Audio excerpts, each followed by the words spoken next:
السلام علیکم ورحمۃ اللہ وبرکاتہ۔ بسم اللہ الرحمن الرحیم۔ جامع مسجد نورانی خضدار کے واقعے اور اس میں کریکر اٹیک کے بارے میں سنا، بہت افسوس ہوا، بہت ہی افسوس ہوا۔ ہمارے سنیوں کے مدارس بھی اب گورنمنٹ کے رحم و کرم پر ہیں کہ وہاں پر بھی اب اٹیک ہونا شروع ہو گئے ہیں، جس کا ہمیں بہت زیادہ افسوس ہوا۔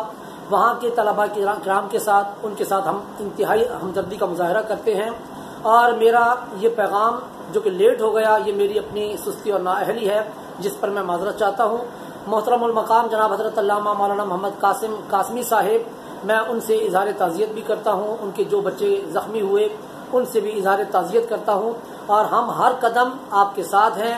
خضدار ہماری جان ہے، بلوچستان ہمارا حصہ ہے، ہمارے ملک کا حصہ ہے، اور وہاں کے تمام مدارس ہم ان کے ساتھ اظہار یکجہتی کرتے ہیں، اور حکومت سے پرزور اور دردمندانہ اپیل کرتے ہیں کہ جلد از جلد جو مجرمین ہیں ان کو کیفر کردار تک پہنچایا جائے، اور جلد اس کا کوئی سدباب کیا جائے۔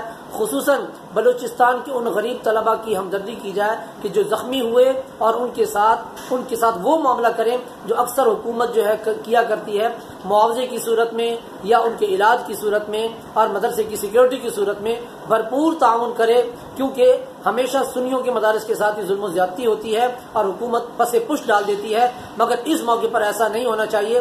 ہم تمام اہل سنت کے مدارس سے بھی کہیں گے کہ وہ بھی متفقہ طور پر اپنی آواز کو بلند کریں اور حکومت کو باور کرائیں کہ اہل سنت و جماعت کو پس پش ڈالنے والی کوئی قوم نہیں ہے۔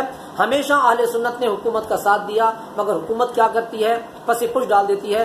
اس موقع پر اس قسم کی بے حسی برداشت نہیں کی جائے گی۔ اللہ تبارک و تعالی حکومت کو بھی ہوش کے ناخن لینے کی توفیق عطا فرمائے، اور اہل سنت و جماعت کو بھی اتحاد اور اتفاق عطا فرمائے۔